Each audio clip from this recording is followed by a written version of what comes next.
Live. Everywhere.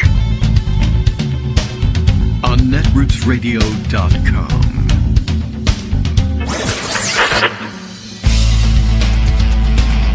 David Waldman. Kagro. In the morning. Now, here's David Waldman. Hey, good morning, everybody. How you doing? It is, again, for our intents and purposes, Thursday, October 2nd, 2025. Time for another show, and yet I'm not here. And yet I am recording it ahead of time so that I will be here for you on Thursday morning. There are any number of things that we could be catching up on, and it's difficult to do. I'm beginning to try to record some of this well in advance, so it's a little odd. You can't quite tell what will need to be read out loud on an emergency basis. Oh, let's say in the days remaining between now and October 2nd. But a good bet is usually the long reads, things we would like to share but can never justify on days when there's breaking news happening and we're there to react live.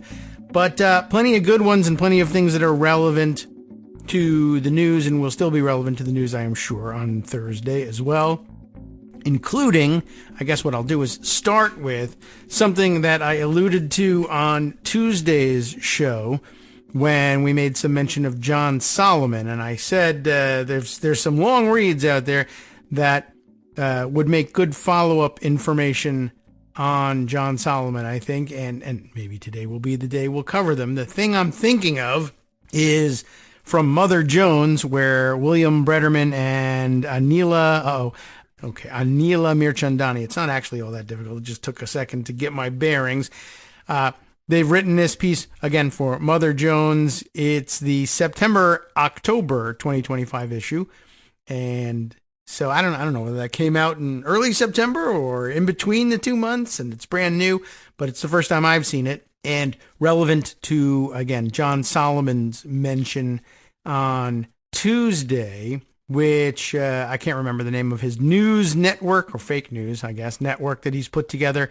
And I think this is all part and parcel of it, if I recall from my earlier skim of this thing, inside the hidden conservative network, bankrolling an, quote, ecosystem, unquote, of right-wing news. There's the appearance of John Solomon right here in the subheader. John Solomon's Informing America set out to create an echo chamber to shape public opinion. It's working. Now, we made mention of John Solomon's work in something else. Was it Just the News? Is that what they called his publication earlier? I don't know. I'm going to have to check back and take a look and see what we have on that one and look at the old links and see if I can't find it. Though I don't think it's absolutely necessary to have the name of the publication. And as a matter of fact, why don't we skip it for the time being? It'll probably come up in the reading of this piece anyway. So let's get started with it. Now more than ever, the world needs an honest newsroom. That's a quote, but it's probably a pretty useless quote given what we're reading about. With these words, the little-known Informing America Foundation was awarded the $250,000, I wish we could get that, Gregor G. Peterson Prize in Venture Philanthropy last December for its, quote, high-quality journalism. I have a feeling we're going to disagree with that one. If you had heard of the IAF, hinted the nonprofit's CEO, Debbie Myers, it was by design. We stay very much under the radar, which is an interesting thing for Informing America. They're just not informing anybody about it. Informing America Foundation. Okay, sure.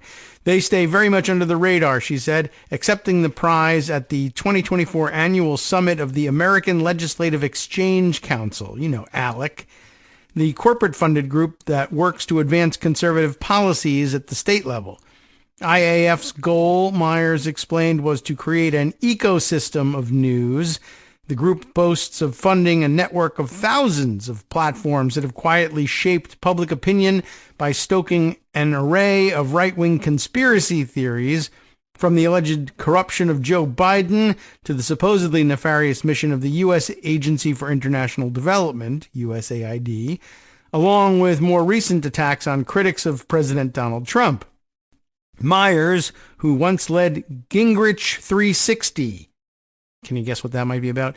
Gingrich 360, Newt Gingrich's multimedia production firm, is a longtime TV executive who helped produce such shows as Little People, Big World. Oh, well, okay. Talk Soup. I've heard of that one. And Punkin' Chunkin'. 1 for 3 on that one. Her partner in crime in launching IAF in 2021, as she described him as he joined her on stage, is John Solomon, a former, well, I would have put this in quotes, investigative reporter for the Associated Press and the Washington Post, and a D.C. fixture who has drawn criticism for pushing right-wing stories and smearing Democrats with the kind of allegations that a Post-ombudsman once described as gotcha without a gotcha. My recollection of him, of course, is from his days at The Hill, which here we go, finally gets some mention in this next paragraph. In 2019, Solomon was at the forefront of efforts to tie Biden to shady dealings in Ukraine on his son Hunter's behalf, penning a series of columns for The Hill that reported dubious information from Ukrainian prosecutors with an axe to grind. You all know this episode in our history. A 2020 review of his work by the paper called its reliability into question, concluding Solomon had, quote, failed to identify important details about key Ukrainian sources, including the fact that they had been indicted or were under investigation, unquote. In the wake of the controversy, he set up an independent outlet, Just the News. That's the one we were talking about the other day. And that's a nice, mild way of putting it. In the wake of the controversy, he set up an independent outlet, i.e., they said, get the effing F out of here. And he said, I'm a freelancer now. It's happened to all of us, but okay. He set up the independent outlet, Just the News, and launched a podcast, John Solomon Reports. Hey, that does sound familiar, doesn't it? In an email, Solomon defended his Hill reporting's accuracy. Well, that's a mistake. And claimed he has no formal role at IAF, while confirming he provides it an office at the same K Street address as Just the News and another Solomon enterprise, Bentley Media Group. So he's a serial entrepreneur, except everybody works out of the same office. And he has no role in the IAF. They just use the same office as him, and they describe him as their partner in crime in founding the thing. But other than that, nothing. In 2021, Myers and Solomon also formed the Affinity Media Exchange, an advertising business that soon inked a deal with Trump's Truth Social to be one of the platform's ad representatives. IAF's tax filings, which say its mission is funding, quote, investigative, explanatory, data-driven, and multimedia journalism. I don't think those hang together as a genre, but okay. Show it brought in close to $8 million in contributions during its first year. So I'm willing to excuse the mixed metaphors, as it were, here. $8 million. Okay, well, $4 million for me, $4 million for you, I guess. With the largest nonprofit donation coming from the family foundation of Diana Davis Spencer, whose late father, an investment banker, once chaired the Heritage Foundation. So that explains things, I think. In subsequent years, millions have flowed to IAF through donor-advised charities that do not disclose the source of their initial contributions. IAF, in turn, has doled out funds to an array of right-leaning outlets, including Just the News, oddly enough, and Off the Press, run by Joseph Curl, a veteran of Drudge Report and the Washington Times. ADN America, aimed at Spanish speakers, received more than $1 million from IAF in the site's first 3 years of operation. The foundation sent another $1 million plus to Performance One Media, which owns Real America's Voice, the right-wing network best known for carrying Steve Bannon's War Room. Real America's Voice gave Solomon his own nightly show in 2022, which he has used to promote IAF allies. Lots of interlocking directorates here. IAF has also directed more than $1.7 million to Star News Digital Media, a conglomerate of 12 mostly battleground state sites whose names suggest a local focus but actually push pro-GOP partisan news. Star News' Tennessee Star, for instance, featured a section called Kamala Lawfare. Get it? Kamala Lawfare. Prior to the 2024 presidential election, and highlighted incidents from Kamala Harris's prosecutorial tenure in California, but seemed to ignore top news events in, like, Tennessee, let's say.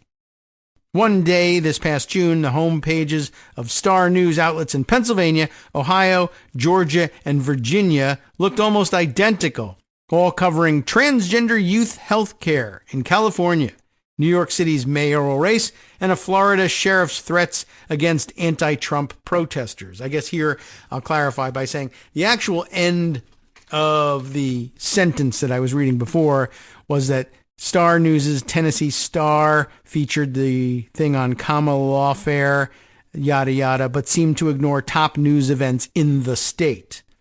That state, of course, being Tennessee. That's why I went that direction. But as they pointed out, Star News has outlets all over the place, ostensibly dedicated to local or in-state coverage of news of interest to in-state readers, but generally speaking, are national in focus, despite the names.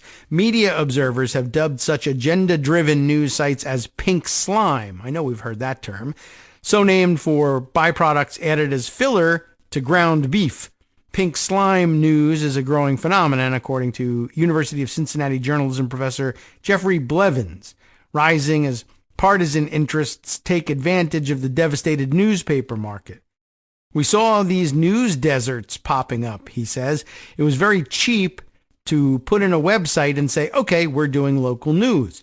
Local news isn't always seen as being more credible. Oh, is always. I'm sorry, I was wondering where that came from. Local news is always seen as being more credible. Sites like the Tennessee Star, he explains, used that perception to push poor quality coverage funded by some outside political interest. In 2023, the most recent year tax records are available. Filings show IAF's largest contribution, more than $1 million, went to the Institute for Citizen-Focused Service, a secretive nonprofit set up by Interior Department officials from Trump's first term. In turn, ICFS has funneled money to Pipeline Advisors, which holds a portfolio of local outlets, including the Midland Times, Austin Journal, Federal Newswire, and others that have also been described as pink slime. All told, IAF says its news ecosystem includes more than 2,000 hyperlocal platforms and 10 national platforms, reaching an audience of more than 50 million people. Maybe you don't want to take their word for it, but there it is. One hallmark of IAF-connected organizations is that they often promote the same allegation and storylines.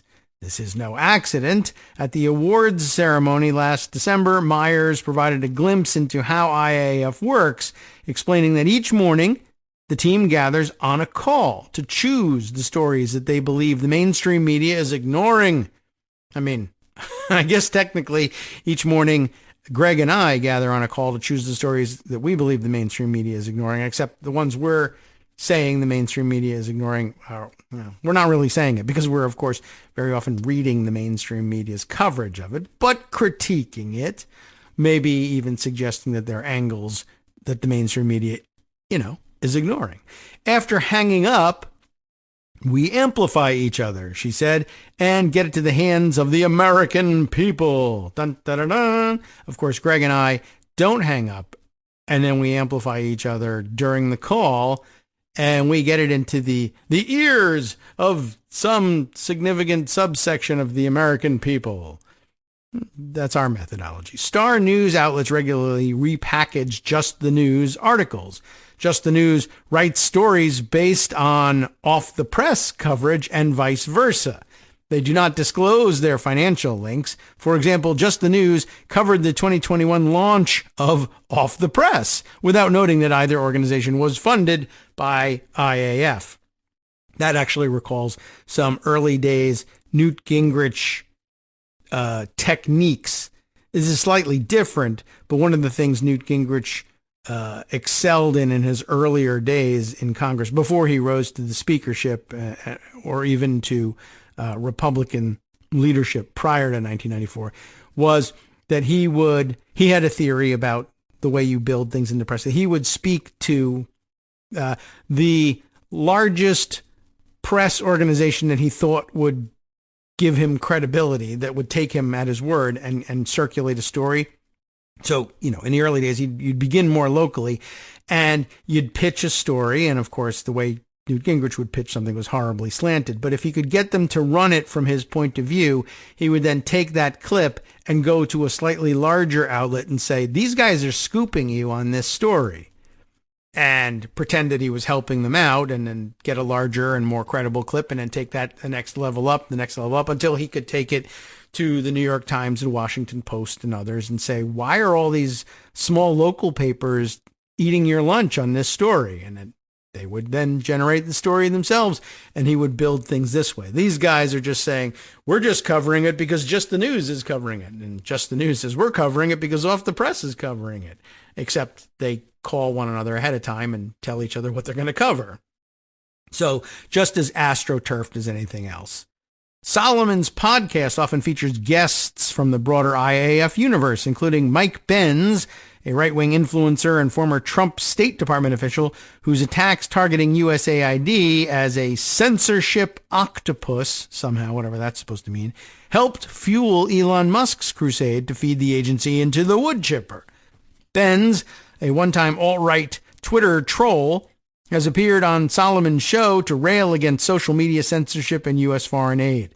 In such appearances, he's been identified as the executive director of the Foundation for Freedom Online, which is not a foundation, but which launched as a project of an organization called Empower Oversight that has also been heavily funded by IAF. An Empower Oversight spokesperson said the group served as FFO's, Foundation for Freedom Online, FFO's fiscal sponsor through February of 2023. That year, Benz was paid $253,889 by ICFS. I mean, just think about what that means on their side, and how we, to borrow a phrase from Newt Gingrich, ironically, are left to wither on the vine as independent operators begging for subscribers here on the other side. $253,000, almost $254,000. I'd round up on that one. Why don't you just say that? Imagine that, $250,000 for this garbage. Wow. I mean, if we made 1/10 of that on this venture, that'd be an improvement. It's really amazing to see. I hate when I read stories about why do I get up in the morning, especially if I'm already up, I don't even get the chance to sleep. Tomorrow, I'm not going to come in. All right. In 2022, Benz began issuing reports from his one-man think tank. How does that even work? That's just a guy. I'm a think tank. A one-man think tank. That defies the logic of the definition, don't you think? All right. Well, his one-man think tank issued this report, positing a conspiracy to silence conservatives online. Why they're limiting our think tanks to one man? IAF-funded outlets have presented a drumbeat of interviews with him in which he argued that outfits battling online disinformation, from media watchdogs like NewsGuard, who we don't even like, probably, to the U.S. military and big tech, were actually undertaking a project to suppress conservative voices. The interviews presented Benz as an independent expert. Mike Benz exposes State Department's use of USAID as an intelligence cloak, whatever that's supposed to mean, said one Just the News headline, without revealing that his think tank was little more than a website whose existence seems to have been made possible by the IAF. The interviews got repackaged as news by other outlets in the IAF stable, expanding their reach. I'm just going back to this again, without revealing that his think tank was little more than a website. So a one-man think tank, and the think tank is little more than a website. That's a blog. But who am I to say? But, imagine if back in the early days of the golden age of democratic blogging, if there was an ecosystem dedicated to repackaging as news what you were putting out on your blog by other members of the stable who were financially obligated essentially to do this, well, we might be in a different place. It's not a good thing, but we might be in a better place nonetheless. Empower Oversight, the organization that had originally backed Benz, was formed in Virginia in 2021, just one day before IAF was registered in Washington, D.C., very nearby. IAF supplied Empower Oversight with the sole grant that it received that year, a $400,000 allocation, whose purpose, according to tax filings, was to develop an infrastructure to cultivate, protect, and work with whistleblowers. Sure, why not? Since its founding, Empower Oversight has focused heavily on typical MAGA obsessions, including the Russian collusion probe, purported FBI involvement in January 6th, we just heard about that on Tuesday, and Hunter Biden. Empower Oversight is headed by Jason Foster, a longtime aide to Republican Senator Chuck Grassley. Is he an important figure, you think? Whom ProPublica exposed in 2018 as an inflammatory blogger who wrote under the handle extremist, just in case you might otherwise miss it. According to ProPublica, Foster, a partisan combatant known for his conspiratorial thinking, was the main force behind the Senate Judiciary Committee's scrutiny, how could that happen, of research firm Fusion GPS and ex-British spy Christopher Steele, author of the 2016 memos alleging collusion between Trump and Russia, someplace where John Solomon was pretty active as well, even before he got active in the Hunter Biden fakery. Empower Oversight, which continues to receive most of its funding from IAF, represented Gary Shapley. Is it Shapley or Shapley? I'm not sure how he pronounces this, but an IRS criminal investigator who alleged that, it's probably Shapley, who alleged that the Biden administration sandbagged a tax fraud investigation into Hunter Biden. Earlier this year, Shapley briefly served as Trump's IRS director. But didn't he have like 16 in a row, like in a 2-week period? Shapley's allegations were heavily promoted by members of the IAF network, including Just the News, the Tennessee Star, and other Star news outlets such as the Pennsylvania Daily Star and the Arizona Sun-Times.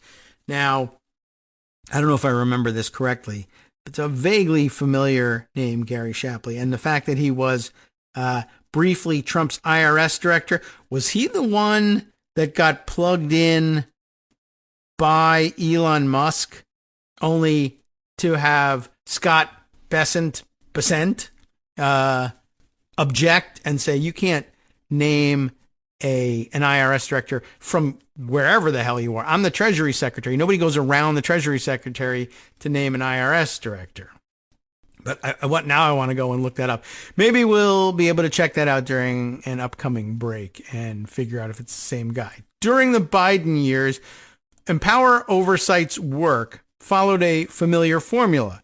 First, it would file a battery of Freedom of Information Act requests to a federal agency, usually related to some right-wing intrigue or a query Grassley's Senate office had submitted to that department. So a little bit of collusion there. Empower Oversight would then frequently follow up with a lawsuit alleging deficiencies in the agency's response.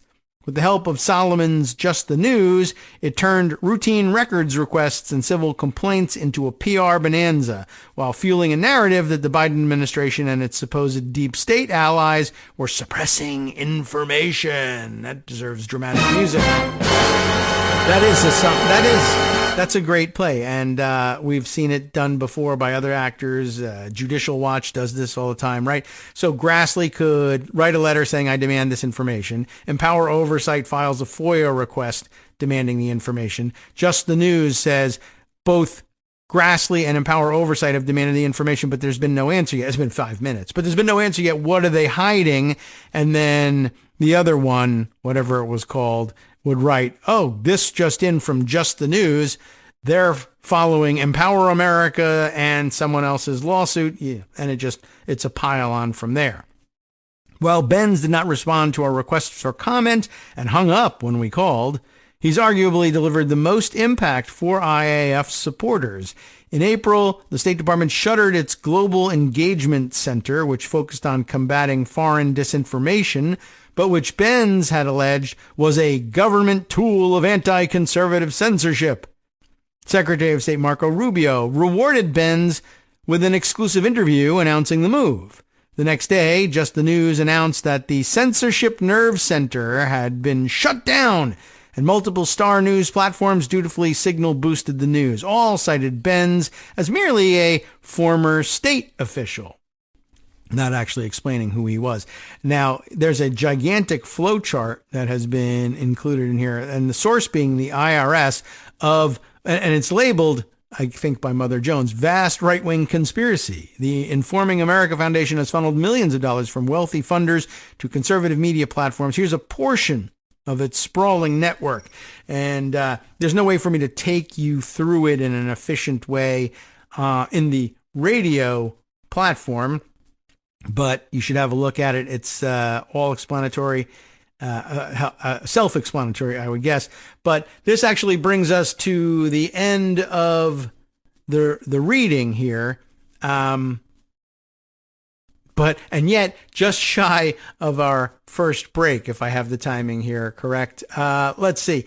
Maybe I can read a little bit of the way the top of the flow chart works and let you know the vast right-wing conspiracy here, differentiating as between nonprofits, other funding recipients, and media operations, but basically going like this. IAF funders include Donors Trust, an opaque right-wing group, and the U.S. Oil and Gas Association. Those are the top of the chart donors to this whole thing. All this money then flowing through Informing America and then into some of those top-level groups we heard about earlier. Hi, everybody. It's me, David Waldman. Yes, the same guy who interrupts you all the time. Interrupting you one more time just to tell you again, another reminder that your contributions are what keep this show on the air, and Patreon.com, Patreon.com, is still among the easiest ways to make the sustaining subscription donations that keep us afloat. Are you ready for the pep talk about how our Patreon campaign is still going strong and growing? Well, too bad. Yeah, the plain fact is we actually are headed in the wrong direction, and whereas we once had about 175 monthly patrons, we're now actually down below 150. Time to recruit some more. Not exactly the kind of news I wanted to share, but there it is. For those of you in a position to support the show, Patreon.com does make it easy to make those secure, recurring monthly contributions to do so. Patreon.com/KagroX gets you straight to our donation page. We've been through a lot together. The worst of the pandemic, we hope. The worst of the insurrection, we hope. So go ahead and treat yourself. You don't need an excuse. Give yourself the gift of a little something you enjoy in life. Support the show. And of course, if you happen to prefer using PayPal or even the Square Cash app, we're up and running on those options too. So thanks again, everyone, for all your support. We couldn't, or at least shouldn't, do it without you. Hope you'll be on board soon too. Thanks for all your support.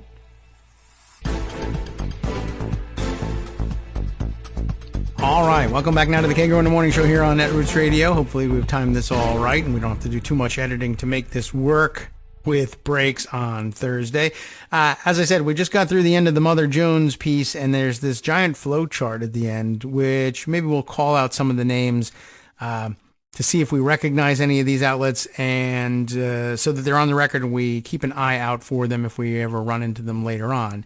So all the money coming down from Donors Trust and, well, a large portion of the money anyway. Donors Trust, an opaque right-wing group, because it's opaque and a group, who knows where else the money is coming from. But also the mention of the U.S. Oil and Gas Association sending money through the nonprofit Informing America. The foundation's 2023 filings boast of backing journalistic entities with roughly $4.4 million. And it's sort of sent in four directions on this chart. One, to empower oversight, which we were just hearing about before. Another, branches off to Performance One Media, which I think is, I guess, maybe the production company for Steve Bannon's War Room, among other things, maybe, but that's the one that's mentioned. Then Bentley Media Group, which got a mention earlier, that is responsible for John Solomon's Just the News. And then the fourth branch here, Franklin News Foundation, and it notes here, the Center Square, which may be perhaps their flagship publication or outlet.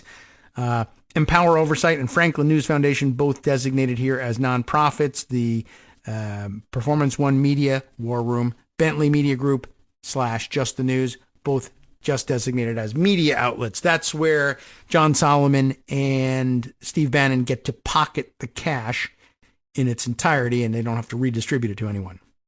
What else happens here?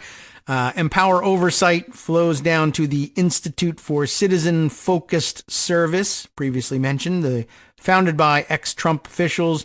The ICF has supported anti-USAID figure Mike Benz through, I guess, their funding of Pipeline Advisors and Foundation for Freedom Online. That's Mike Benz's own personal operation there, where he gets to pocket the money. Pipeline Advisors, a private equity firm, supports pink slime outlets, including and here are the names of the outlets, so if you run into them in the future, likely the style with which they're covering stories will tip you off to something. But if it doesn't, you're on the lookout for the New Mexico Sun, the Austin Journal, the Globe Banner, I don't know where that's from, or supposedly from, the Houston Daily, the Midland Times, the Coachella Valley Times, and the Federal Newswire. So some clever disguises there.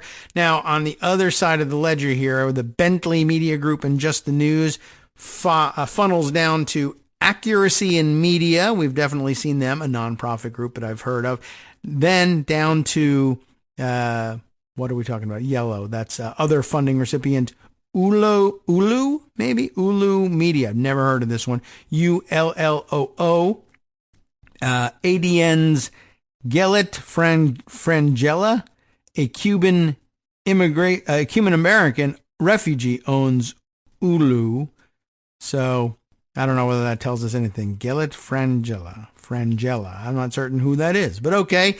Cuban American refugee. That much we know. That in turn flows to ADN America. That was the Spanish news outlet there. So I guess, everybody has to speak English, but if you don't, and you might be MAGA, we'll communicate with you anyway through ADN America. Then there was Franklin News Foundation and the Center Square, a nonprofit which funnels down apparently through Michigan News Source, and then the Star News Digital Media Group.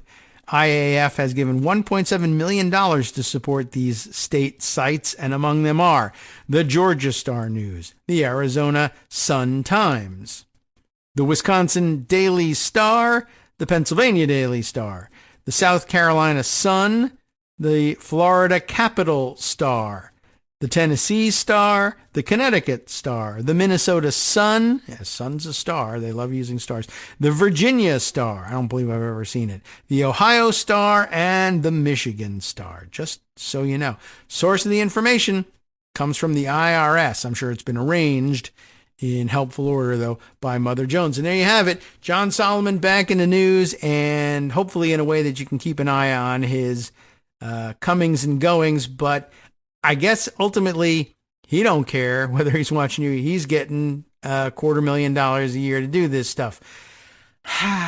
So, what can I tell you?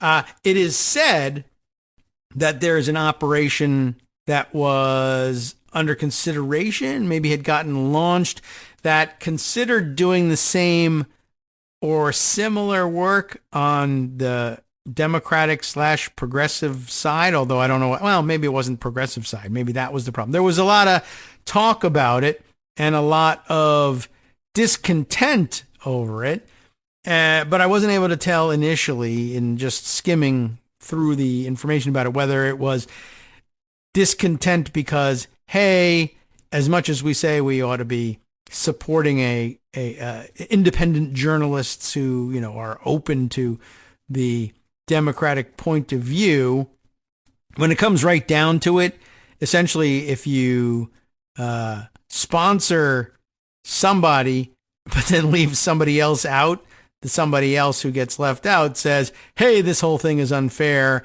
and I thought we weren't into this, and this is a bad model, and we shouldn't be emulating it. But sometimes if you get the funding, you say, no, this is actually a pretty good model, and we should be funding it. I don't know. I'm not certain what was going on with that. I'm going to try and find it and share it as a follow-up to this. It's probably buried in Instapaper, but it might make a very wise and interesting follow-up piece.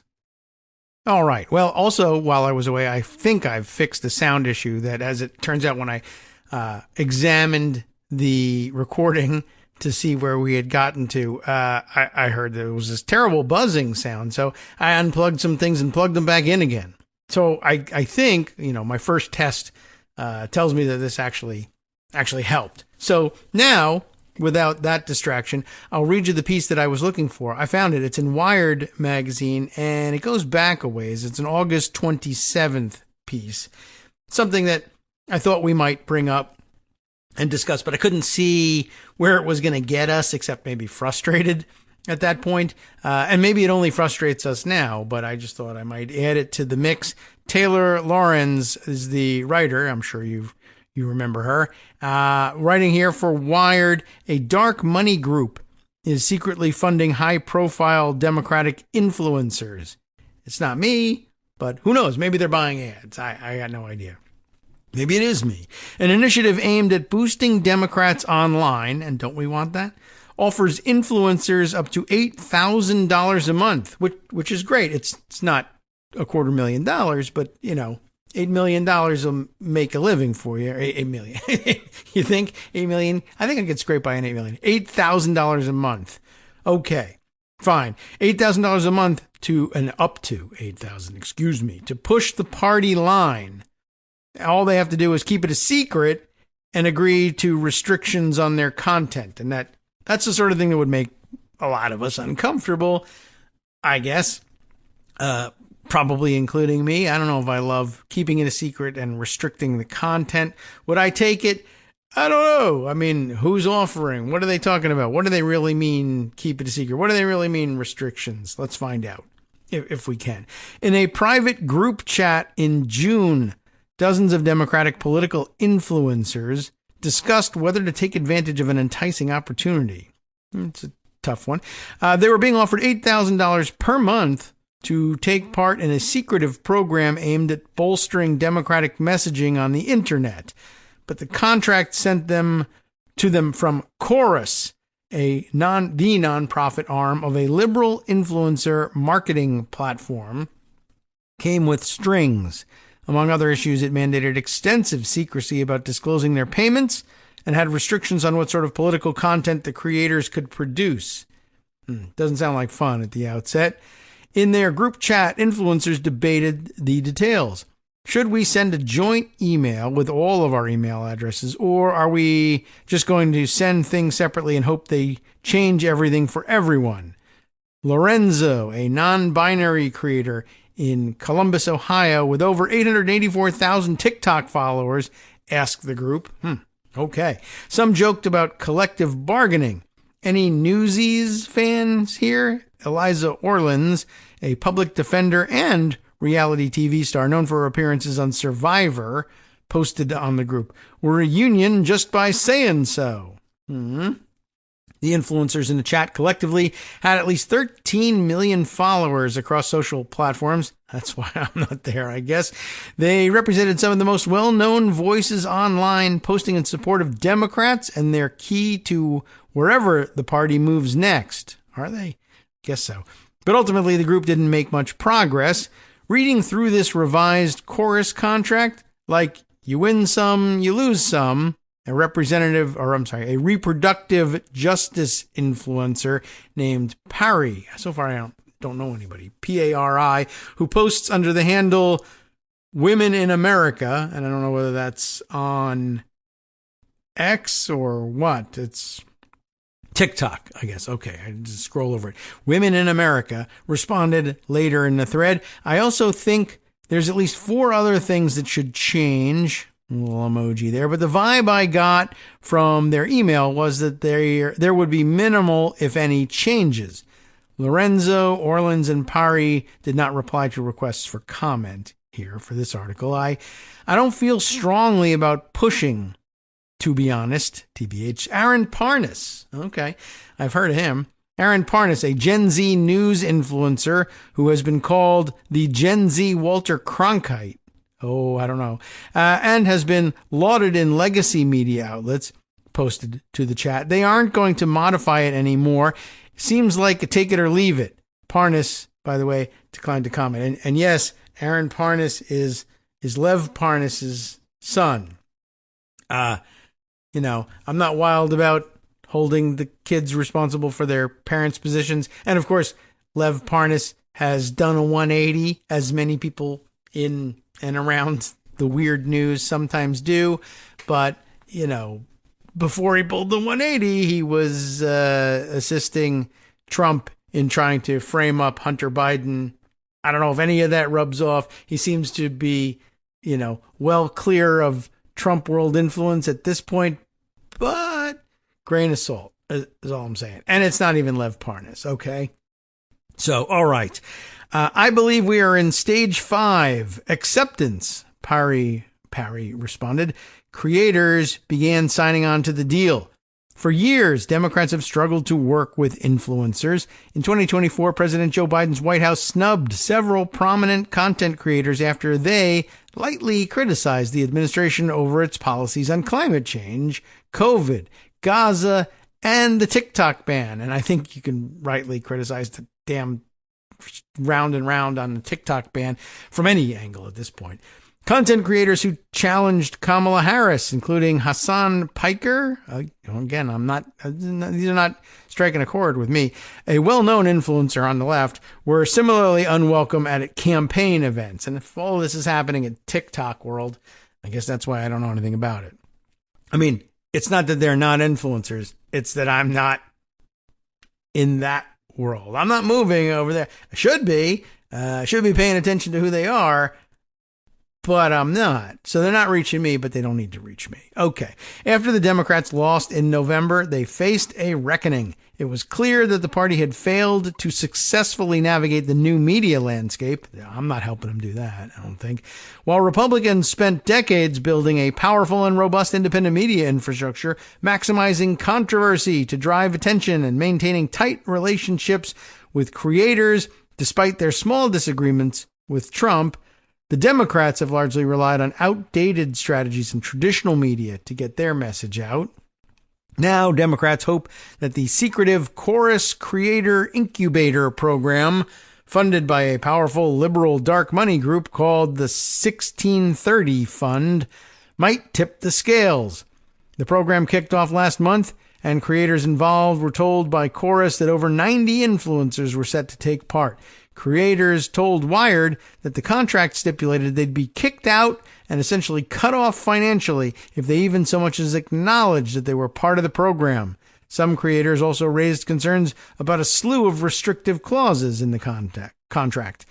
Influencers included in communication about the program, and in some cases, an onboarding session for those receiving payments from the 1630 Fund include Olivia Juliana. No. The centrist Gen Z influencer who spoke at the 2024 Democratic National Convention. I should know her from that, but how much convention watching do I do? A minimum.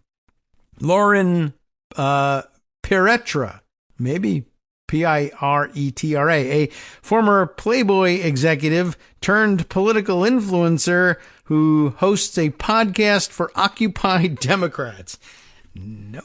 Sorry. Barrett Adair. And is this working for any of you guys so far? I mean, you're, probably not, but who knows? Barrett Adair, a content creator who runs an American Girl doll themed pro-DNC meme account. Missed that one entirely. Suzanne Lambert, who has called herself a Regina George liberal. I am totally lost. Ariel Fodor, an education creator with 1.4 million followers on TikTok. No. Sandra Jennings, a former TLC reality star and older brother of trans influencer Jazz Jennings. Sorry. David Pakman. Okay. I know David Pakman is, who hosts an independent progressive show on YouTube covering news and politics. So far, Parnas and Pakman. Lee McGowan, who goes by the online moniker Politics Girl.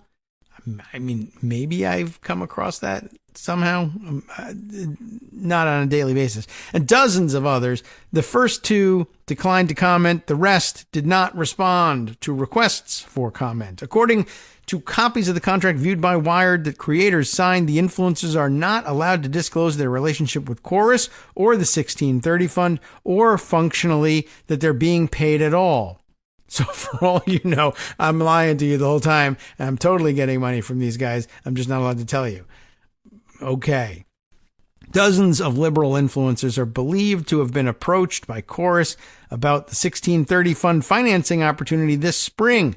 They were told that Chorus appreciated the work they were doing online and were asked if they'd be interested in being part of the first cohort of a new program of Chorus that Chorus was running to help expand their reach and impact, creators tell Wired.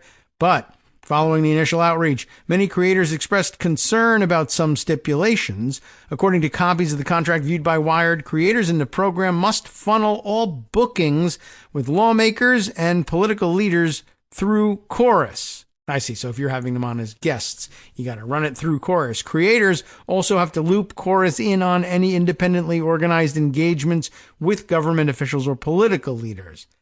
If I want to work with another politician, I have to fully collaborate with them, said one creator who was offered the contract but ultimately declined to take it and asked not to be named. If I get Zoran and he wants to do an interview with me, I don't want to give that to them. Interesting. Hey, maybe I'd be a perfect fit. I hardly ever interview any certainly never any politicians. I mean, I guess I would. I just, I don't, like I don't listen to their speeches. I don't really want to interview them either. I don't know. I just don't. I'd be perfect for this. Damn, too bad. Anyway, I'd be hesitant to do it anyhow.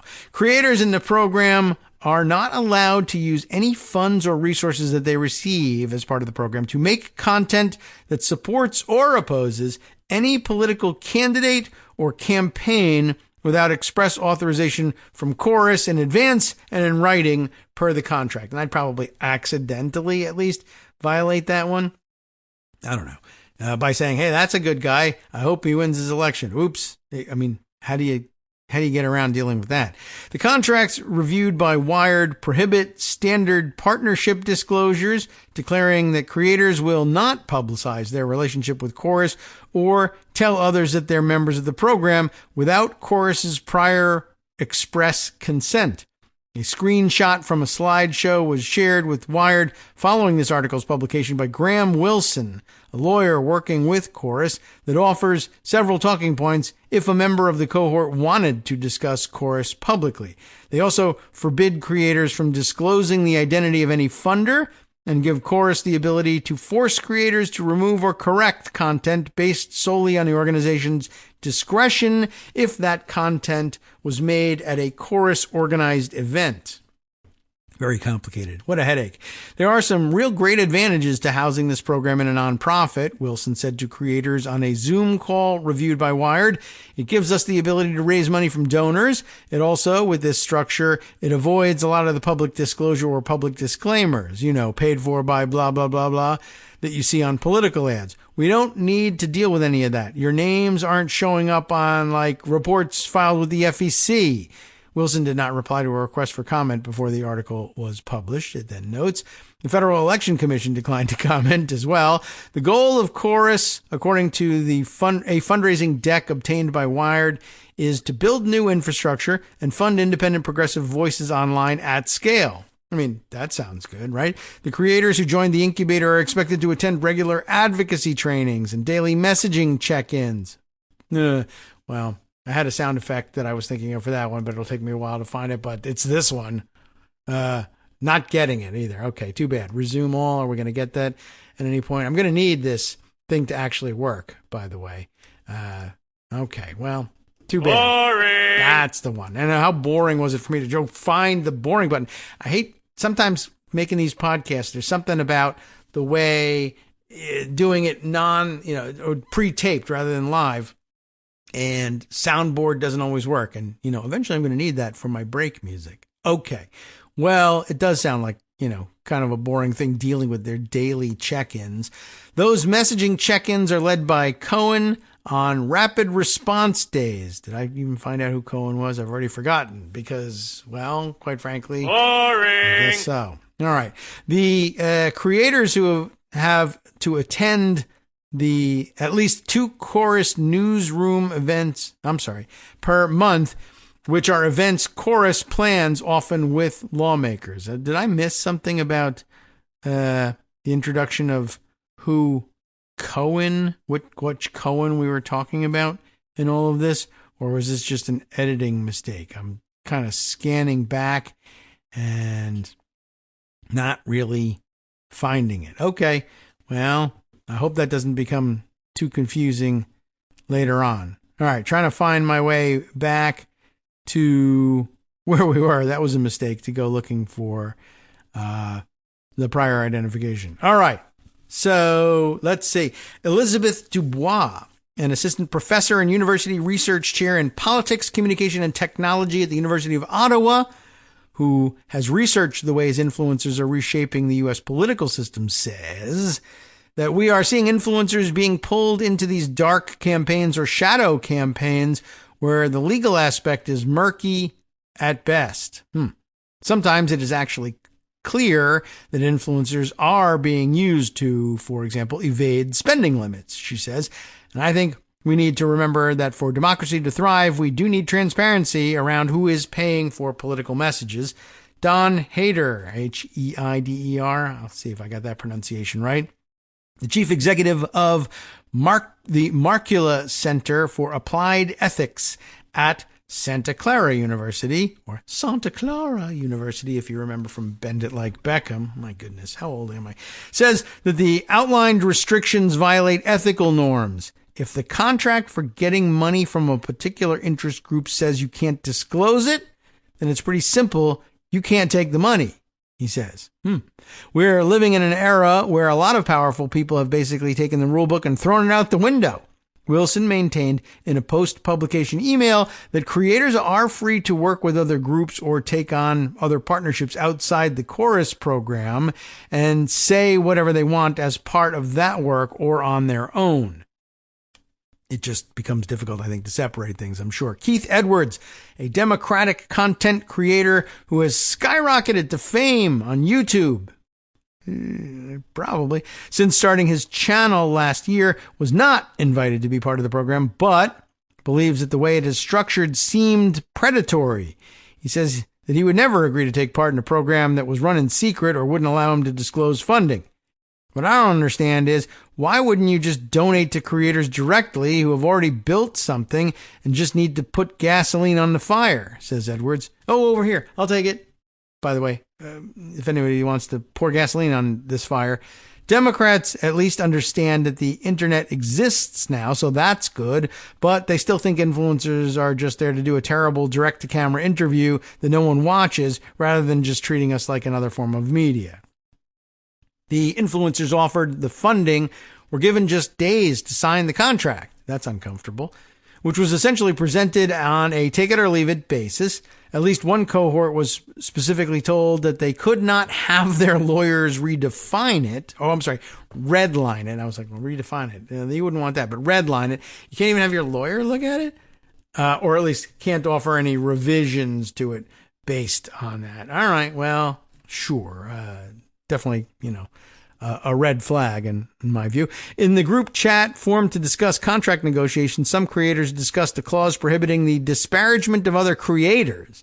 Not being able to criticize anyone else affiliated with Chorus felt restrictive to some. I could definitely run afoul of that one. According to text messages posted to the chat, and depending on how they interpret it, I've just done that with just about everybody involved. Eventually, the creators in the group chat agreed to drop the issues they had.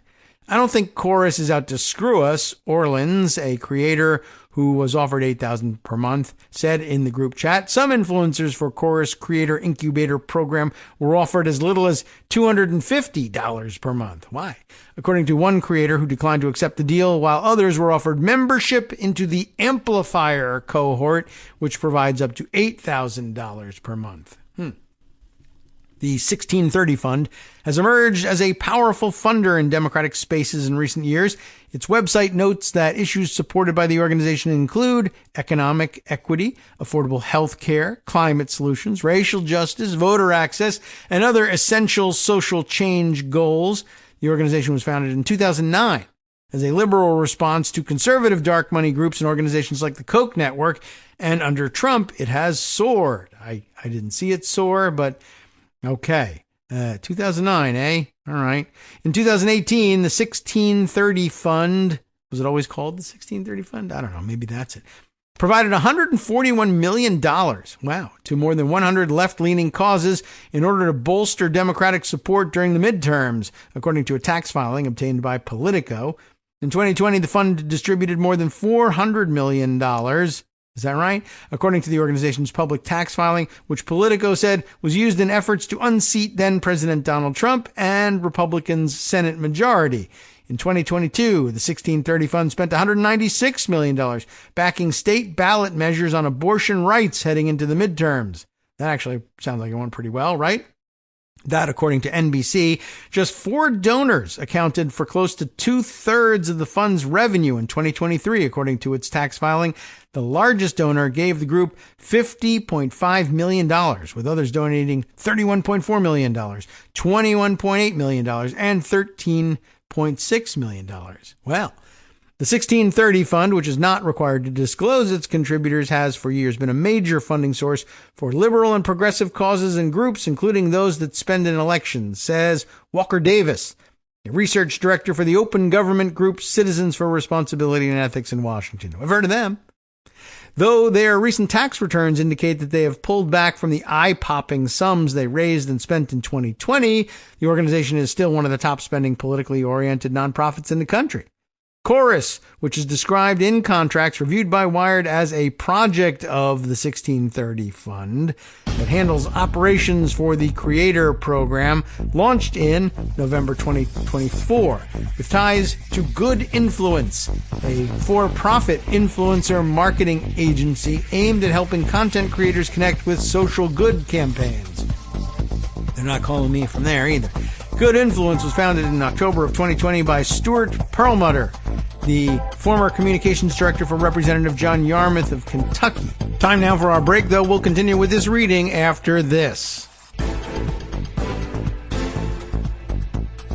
All right, welcome back now to the Kagro in the Morning Show here on Netroots Radio. When we left off before the top of the hour break, we were just reading from this Wired magazine story about the attempt to build an influencer network on the Democratic side. We were in the middle of reading about this 1630 Fund that handles operations for the Creator Program, having been launched in November of 2024, and had ties to Good Influence, the for-profit influencer marketing agency, says here, aimed at helping content creators connect with social good campaigns. Good Influence, we found out, was established in October of 2020 by Stuart Perlmutter, who was formerly communications director for Representative John Yarmouth of Kentucky.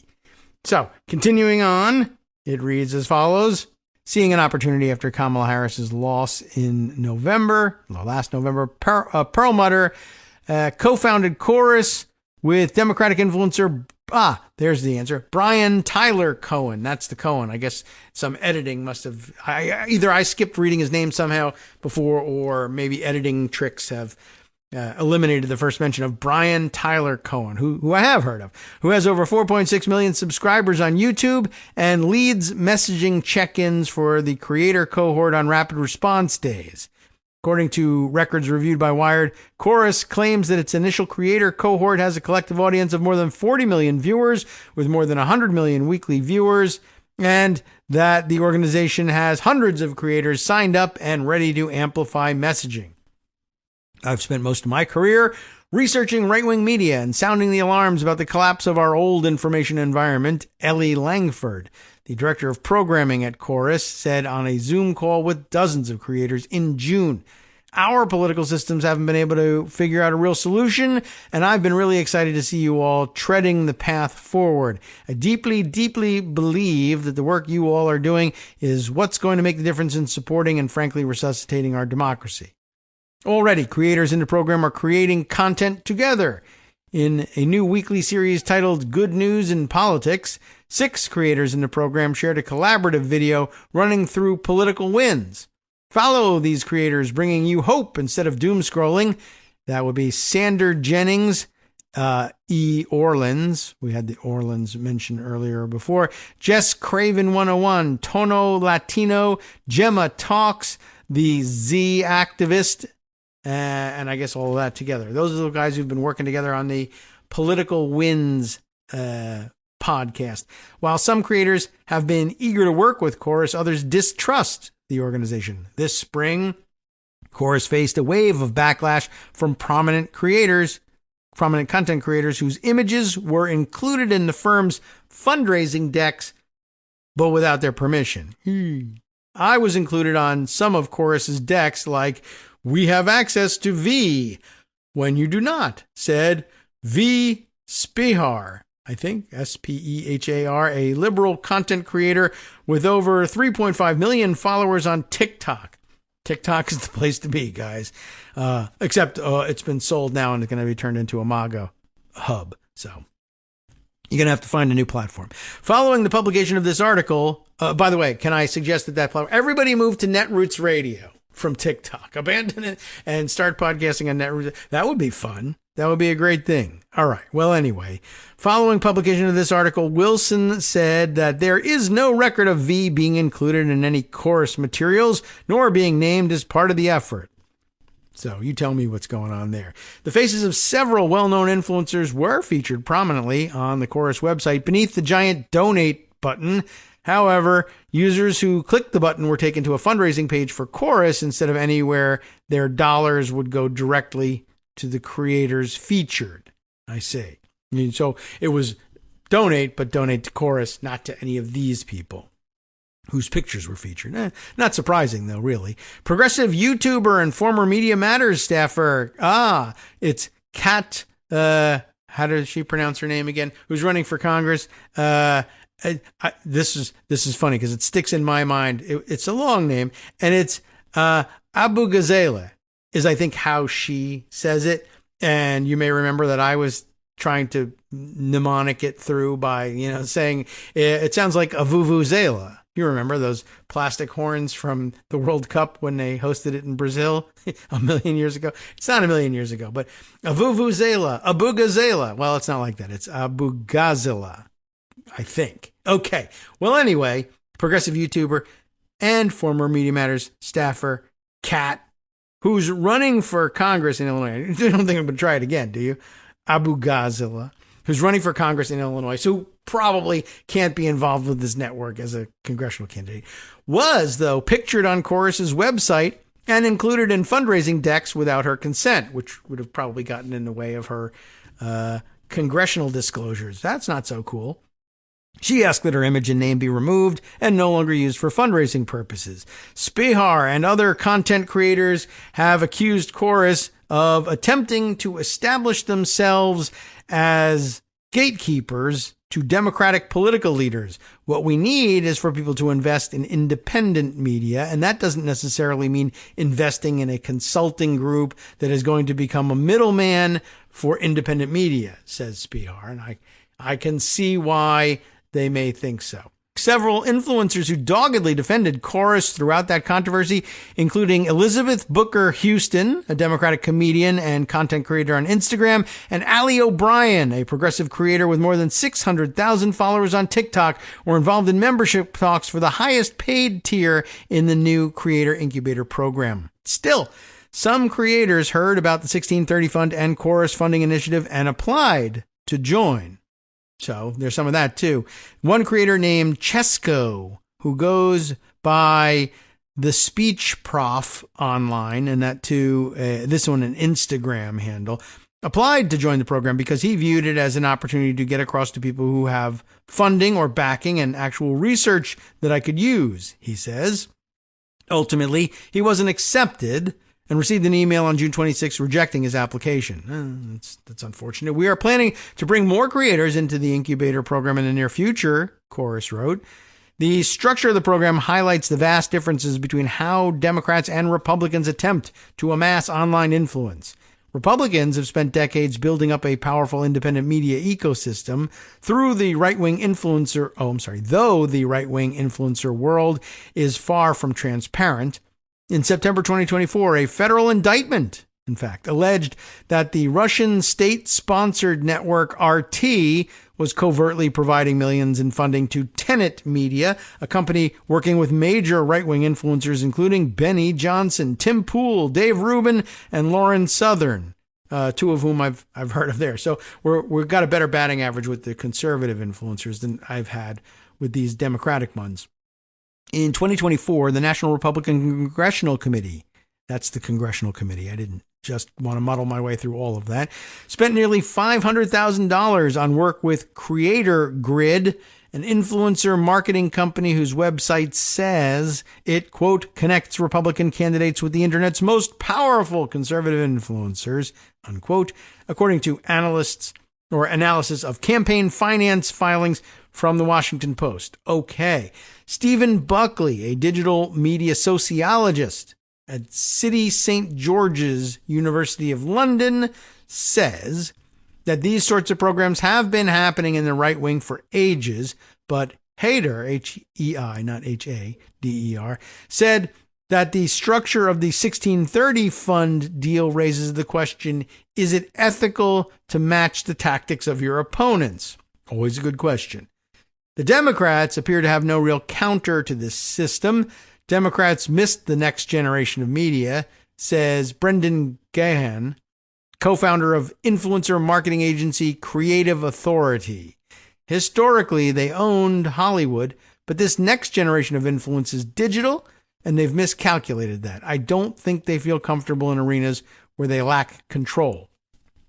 Maybe yes, maybe no. They felt pretty comfortable, it looked like, to me, in TikTok, although now they may feel less comfortable on TikTok if it becomes a MAGA hub. And there's an update at the end here. Let's see what's going on here.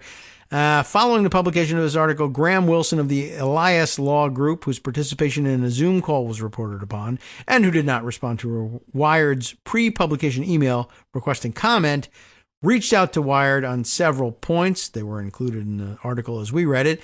Those include whether members of the cohort can publicly talk about working with Chorus and Chorus's connections to good influence, both of which Wired has clarified. We've also included comment from Wilson, including Chorus placing restrictions on content and whether V. Spahar was included in any of the Chorus materials. They say yes, but Chorus says no. So there you go. All cleared up. That's actually it. That's the end of the article. I don't know. I think it was worth noting that this is happening because we would otherwise have missed this entirely. No one has offered us any participation in anything like that. I don't know if we'd be such a great fit for it anyway. And also we sort of clarified our space in the ecosystem and universe here. I don't know who any of those guys are. Probably none of them know who we are, by which I mean me.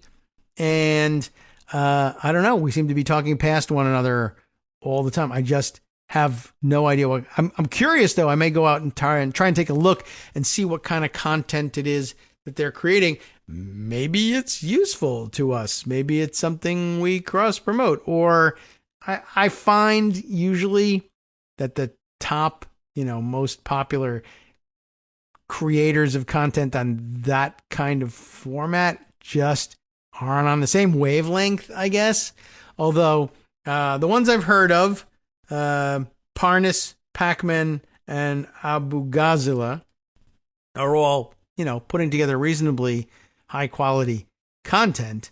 It's not always up my alley, but what can I tell you? I know what it is. I've seen some other content where it's just cringe stuff, and that doesn't seem to be what they're doing. So I have high hopes for the rest of them. And I guess I should have high hopes. Some multimillionaires somewhere will put together an effort that works in our corner of the internet one day, and then I can feel terrible about accepting their support. All right. Well, let's move on from there, shall we? I do have a few items that are a little timelier, or at least one item, covered in two ways. But let me start with this. Marissa Cabas, who is frequently breaking stories online and letting us know via Blue Sky, only to then see, I don't know, it keeps happening to her for some reason, only to see her stories picked up by other more mainstream, larger news outlets without crediting her earlier work on it. But so for that reason, we'll jump in and use her coverage of this story. This is shutdown related. She reported this on Tuesday, but late in the day when we started to see the federal government, to the extent that they did prepare, the Trump government preparing, quote unquote, for the shutdown. Here's what they did.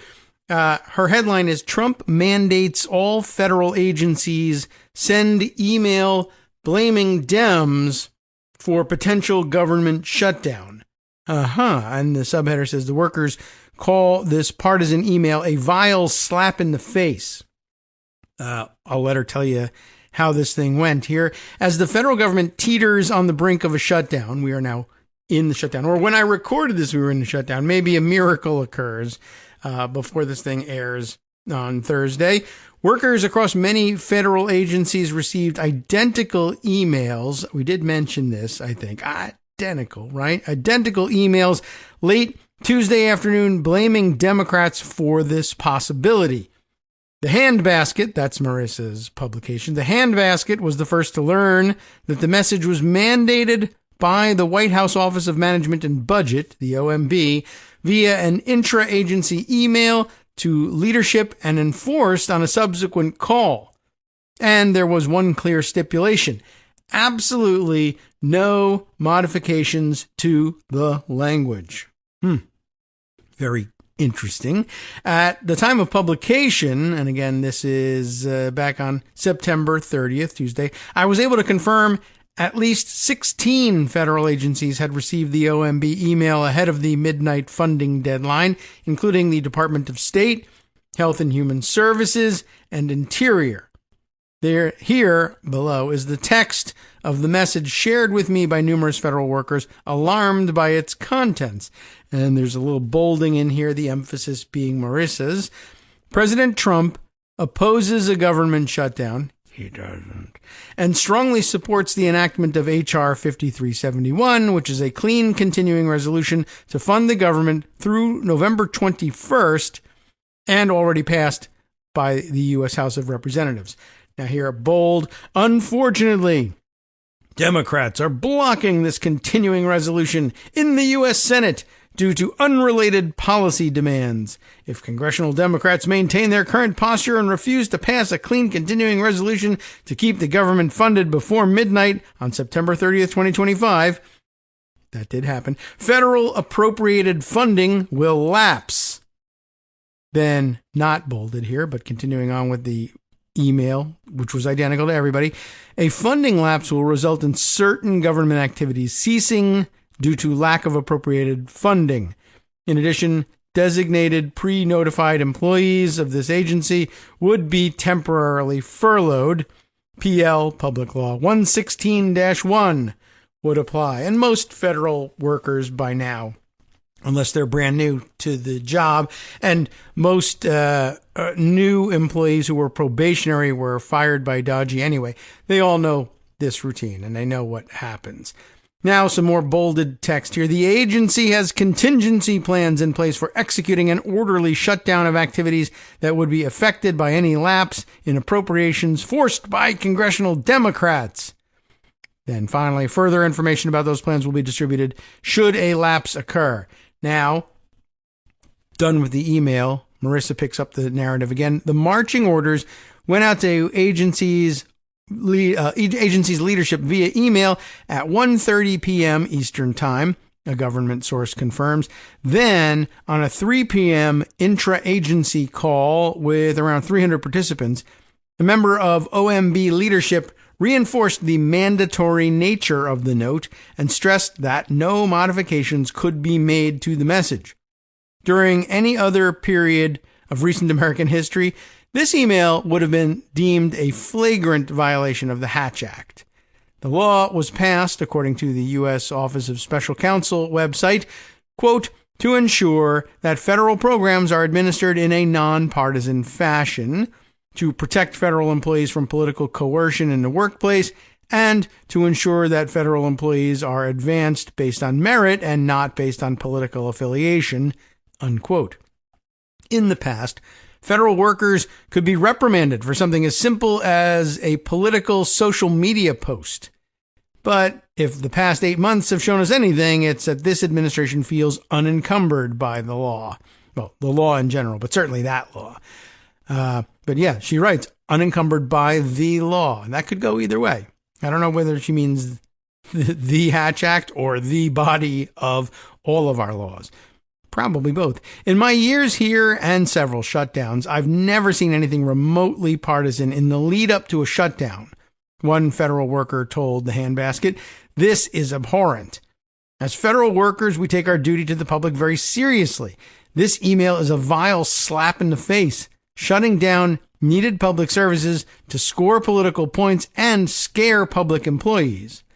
Another federal worker said, "What is the point? We're career civil servants. Just tell us how to do our jobs." I think the normies would agree with that one. Also on Tuesday, ready for this one, the Department of Housing and Urban Development displayed a banner message on its official website with language similar to the email, but I guess in addition to the email. I don't know whether they complied with the mandatory display of that. I guess they don't have to display the email. So everybody got that email sent to all their workers. So in addition to that, I see HUD puts up this message on their website. It reads, "The radical left are going to shut down the government and inflict massive pain on the American people unless they get their $1.5 trillion wish list of demands. The Trump administration wants to keep the government open for the American people." Now, this is all in a red background with big white lettering on it, and I guess right up at the top of the website there. Last week, a White House official told Politico about Trump's reaction to Democrats' demands in a potential funding bill. And you'll remember he read all the crap they're asking for, and he said, on second thought, "Go F yourself."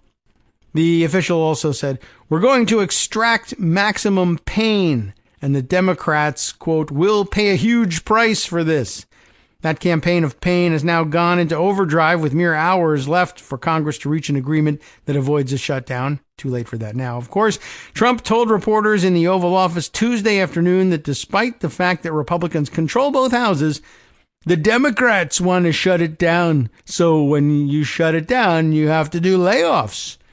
But despite Trump and the Republicans' incoherent attempts at obfuscation, federal workers aren't so easily fooled. "We're not dumb," one told me, "and it's pretty old the way they treat us as though we can't see what's up."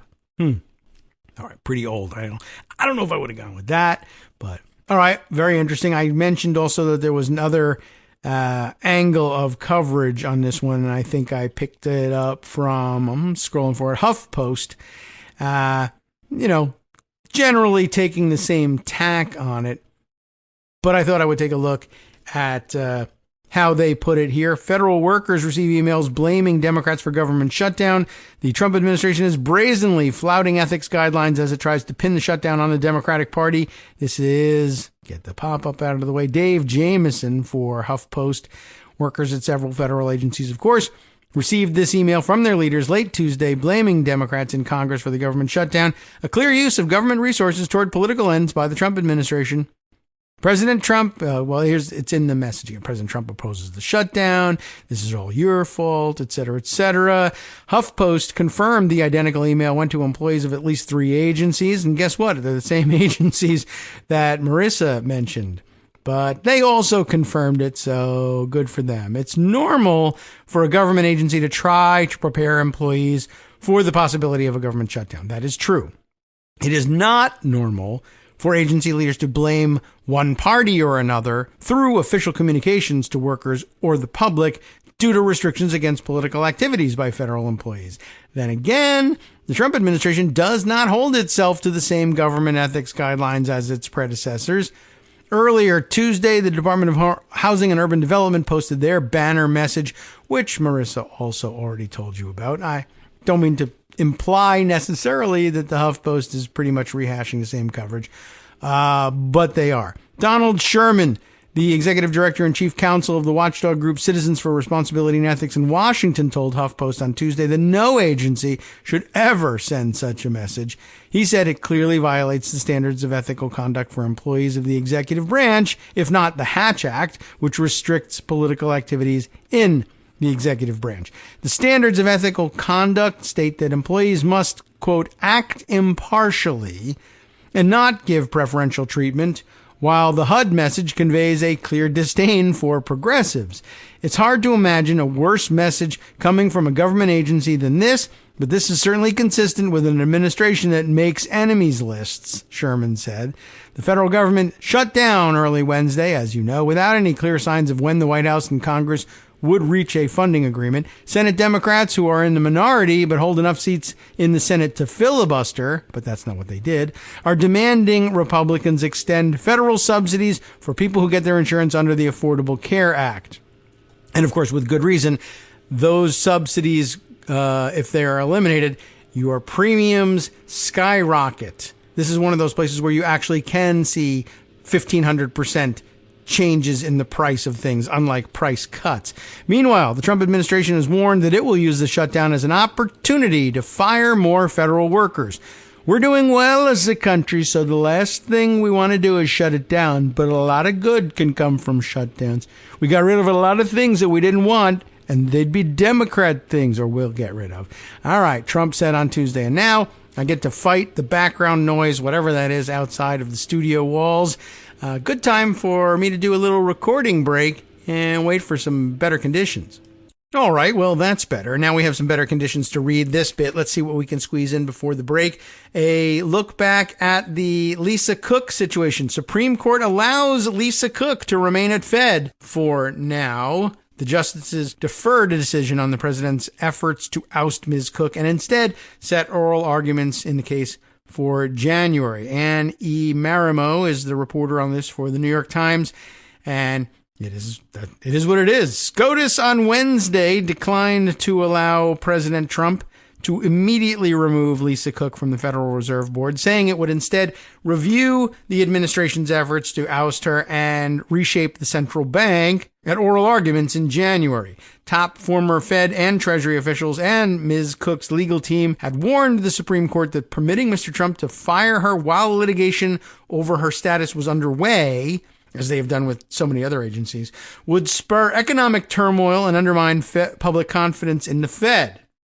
Which I guess, it's the best guess we've got as to why they differentiate between the Fed and other independent agencies. No real reason ever given. They just do. While the Supreme Court's conservative majority has repeatedly cleared the way for the president to fire leaders of other independent agencies, the justices have recently signaled that the central bank is uniquely independent. Not based on anything, they just did it.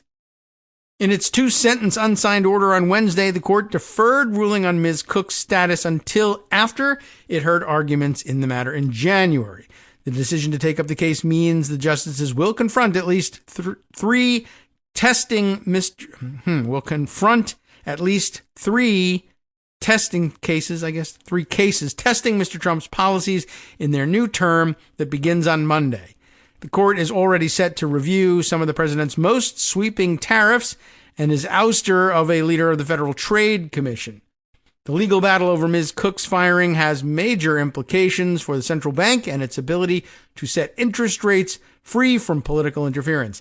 Every living former Fed chair, Alan Greenspan, Ben Bernanke, and Janet Yellen, joined former Treasury secretaries nominated by presidents of both parties to tell the justices in a court filing that Ms. Cook should be allowed to stay on the job while her case was being reviewed to ensure stability of the system that governs monetary policy in this country. In the month since he returned to the White House, Mr. Trump has put public pressure on the Fed, far exceeding that of his predecessors, with repeated demands that it lower borrowing costs. The president has also taken steps to add political loyalists to the central bank's board of governors. Justice Department lawyers have defended the president's actions, saying in court filings that he ousted Ms. Cook, quote, for cause, for alleged mortgage fraud. And then, of course, that whole thing fell apart on them. The 1913 law that created the central bank sets a fixed tenure for Fed governors to serve unless sooner removed for cause by the president. The president has accused Ms. Cook of falsifying records to obtain favorable mortgage terms before she joined the Fed in 2022. Ms. Cook, who was nominated by President Joe Biden, has not been charged with a crime. Her lawyers have called the allegations flimsy and unproven and noted that they took place before she took office. They told the justices that the president's moves were conspicuously timed to try to prevent Ms. Cook from taking part in a meeting in the Fed earlier this month where the Board of Governors agreed to lower interest rates. Ms. Cook's lawyers also said that she had not had a formal opportunity to respond to the mortgage fraud charges and that she would demonstrate that she never acted improperly. It seems like an important part of this story, don't you think? All right, we'll take a break. Be right back. Hi, everybody. It's me, David. Let's change things up from the old fundraising pitch for just a minute and talk instead about how you can be a part of our show. If you've got a smartphone or any other electronic recording device, why not sit down and record a segment for us? Read us an important article and give us your take. Read one of your own original essays, or even just give us your commentary on something you'd like to share that's important to you. Then send the file to me at kagrox@gmail.com, and I'll try and work it into the show. Short segments, a few minutes in length, are easiest to fit in. And of course, I can't always guarantee that I'll be able to play everything, but if you've ever shouted at your radio or TV about something you wish was being covered, here's your chance to change that. Make the show your own. Send your submissions to me at kagrox@gmail.com.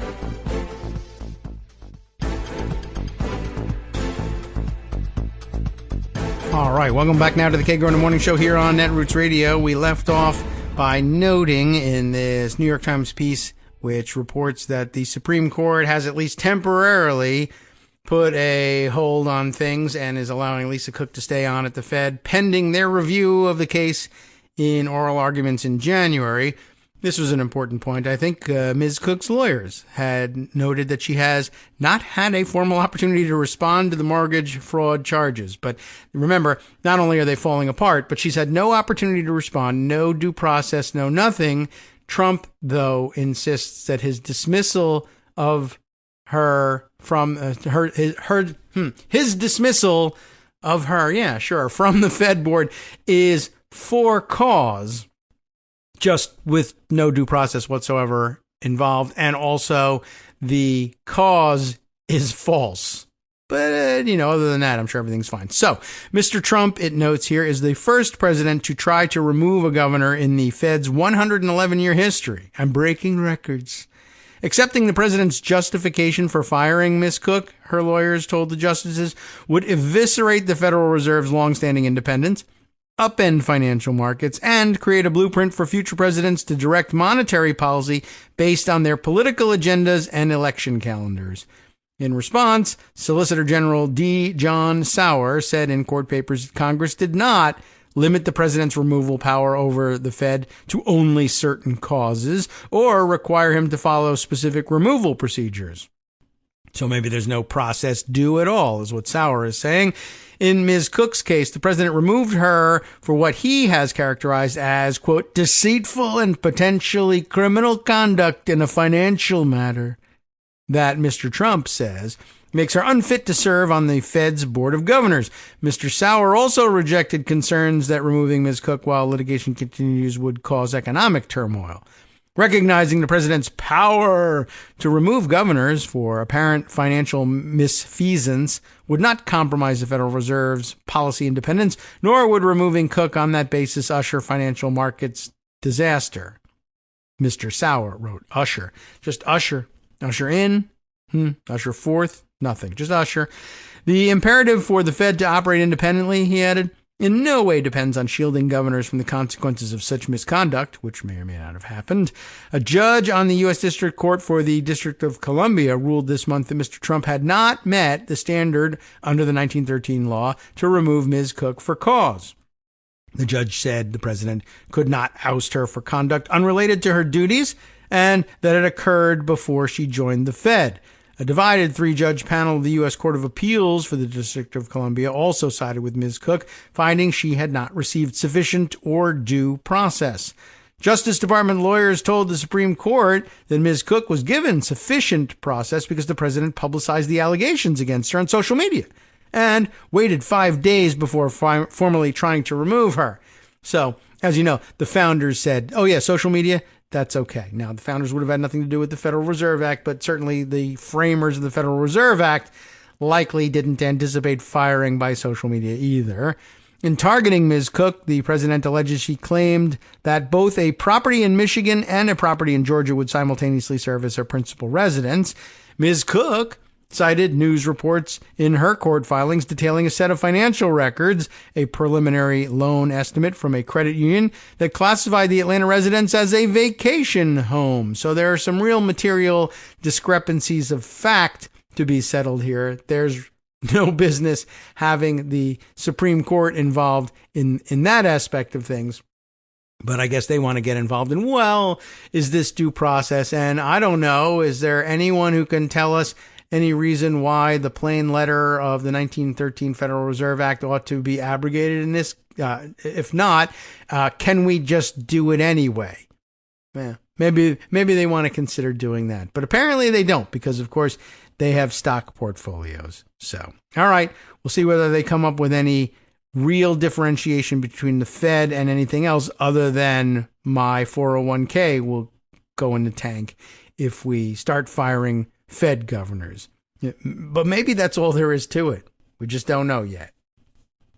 All right, well, I've got some more personnel updates, I guess, but let me prepare you for this personnel update by bringing you this update on federal data reporting. Scott Horton circulated this the other day on Blue Sky. Trump has decided that no jobs report will issue on Friday due to the government shutdown.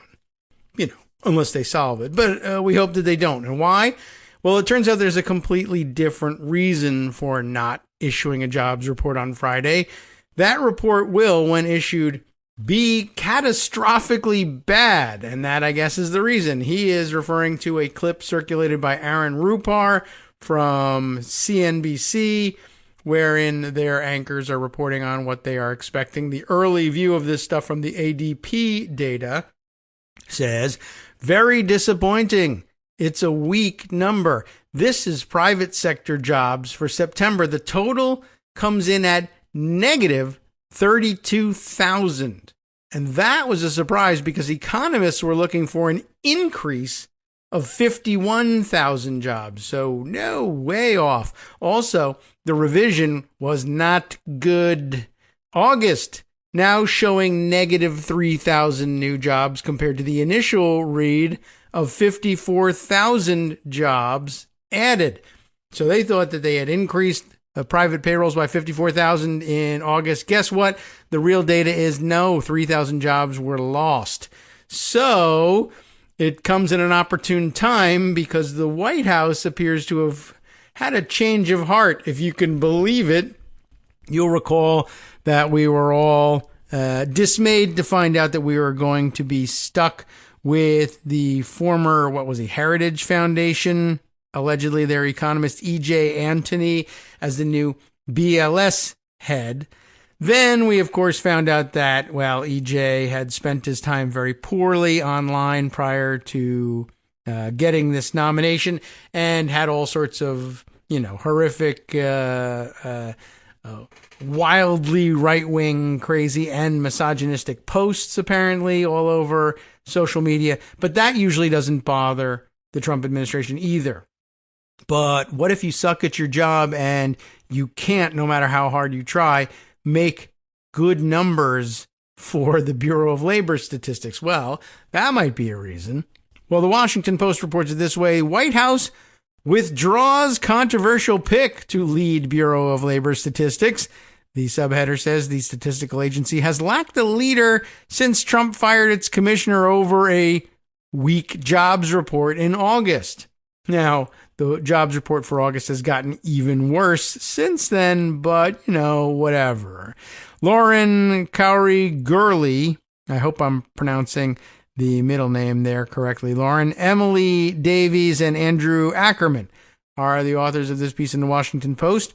The White House has withdrawn its nomination of E.J. Antoni to lead the Bureau of Labor Statistics. Do we have some sort of... okay, there we go. I think that's an appropriate sound effect for that. He has withdrawn this nomination for E.J. Antoni from BLS, the agency whose former chief, of course, was fired by President Donald Trump last month following a grim jobs report. A White House official said the administration looked forward to nominating a new candidate soon. Antoni, however he pronounces it, is the chief economist at the Heritage Foundation. I hope he didn't clear down his office there. And a vocal critic of the agency's jobs data.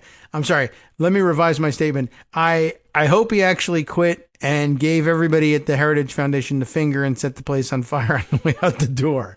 I just hope that. We'll see. Anyway, the president chose Antoni, to replace the former Bureau of Labor Statistics Commissioner Erica McIntyre. I hope I've got that right, too. A Biden appointee, of course, who was fired by Trump hours after the release of weak jobs data. And then, of course, it got weaker. Trump claimed, without evidence, that data produced under her watch was, quote, rigged. And now, of course, it's been revised and is even worse.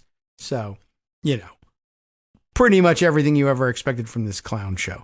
Separately, a White House official confirmed late Tuesday that the administration had also withdrawn its nomination of Brian Quintenz. Is that right? Quintenz. Quintenz, maybe? To head the Commodity Futures Trading Commission, a small but powerful financial regulator poised to play a bigger role in overseeing the cryptocurrency industry. Brian Quintenz remains a trusted ally, of course. Yes, sure. And the Trump administration looks forward to working with him in other capacities, the official said. Antoni's confirmation, whatever the hell that guy's name is. I guess good reason not to find out. He's out the door anyway. His confirmation appeared uncertain in the Senate in recent weeks, which had yet to schedule a hearing to consider him. Of course, they've been on vacation and trying to handle the CR, etc. The Bureau of Labor Statistics produces some of the country's most highly watched economic data, including on job creation and inflation. Antoni was the favored candidate among some influential Trump advisors, including Stephen K. G.B. Bannon and economist Stephen Moore, who alters all of his charts for the great leader.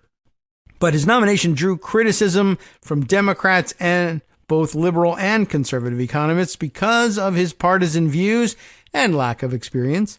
Senator Bill Cassidy of Louisiana, chair of the Senate Health, Education, Labor, and Pensions Committee, said in a statement that he, quote, will work with President Trump to fix BLS so it can deliver accurate, reliable economic data to the American people. He's just not going to do it yet, I guess, because this terrible data, no, that can't have Bill Cassidy's fingerprints on it. Kevin Roberts, president of Heritage Foundation, said in a statement on Tuesday evening that Antoni continues to be one of the sharpest economic minds in the country. We just don't want him in the government. Adding that it is undeniable that BLS needs reform and EJ was the right man for the job. Antoni, whatever, had shared a controversial scientific theory of differences of intellect between men and women during remarks to Heritage Foundation interns last year, the Washington Post reported. Great. CNN reported on a social media account linked to him that posted sexually degrading posts about Kamala Harris. We heard about those, as well as derogatory comments about Trump critics. The account was deleted. One Democratic lawmaker applauded the White House's move. Ready for this one? Not every deranged and unfit Trump nominee can get confirmed. even though even through this Senate Republican majority, I mangled it here, Senator Patty Murray posted on X on Tuesday night, we shouldn't put all our hopes on Republicans, but it matters when we all speak out against nominees as unqualified as E.J. Antoni. The Bureau of Labor Statistics is an independent agency, but so what? As we learned in the previous story, within the Labor Department that produces economic data used by the Federal Reserve, financial markets, and businesses to make critical decisions about the U.S. economy. Economists, both right and left-leaning, had told the Post that Antoni had repeatedly misconstrued or distorted economic data in online postings. Highly anticipated jobs numbers from the agency, scheduled for release Friday, will not come out if there is a government shutdown this week, according to plans published by the Labor Department. And I guess that just means that the labor numbers, the job numbers, are going to be that much worse. Why isn't the jobs report coming out during a government shutdown?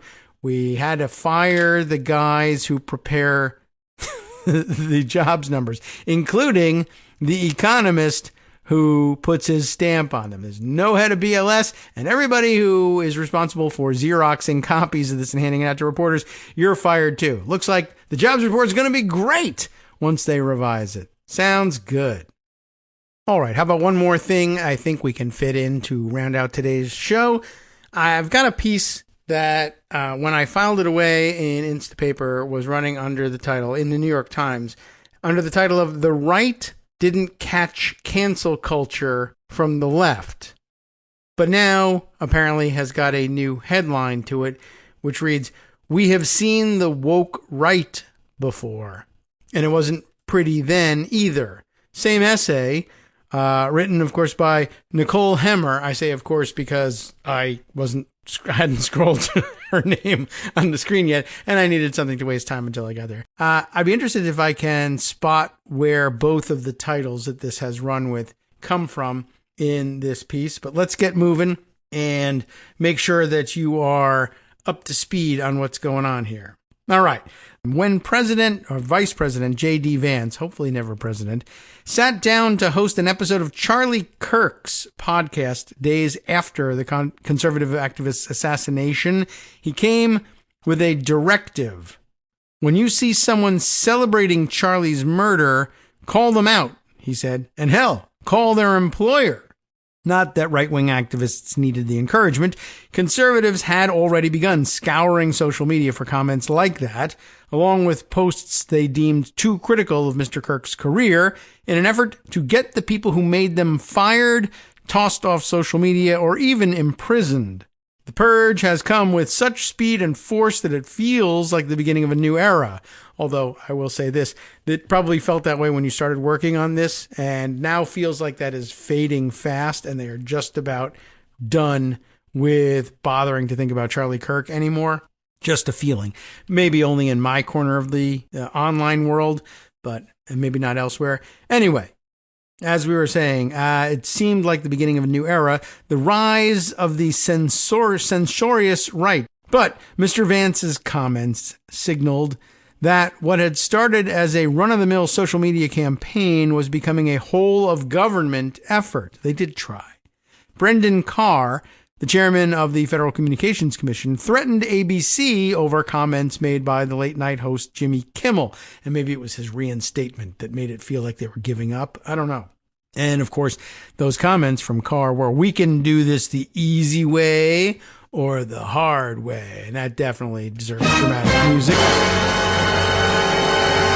You can do it the easy way or the hard way. Representative Nancy Mace, crazy lady, requested that the Department of Education sever federal funding to any school that refused to take action against employees who made objectionable comments. You see how convoluted these threats get? They have to come up with some sort of federal leverage here, and it takes them a while to do it. While Attorney General Pam Bondi said that the Department of Justice, quote, will absolutely target people using, quote, hate speech.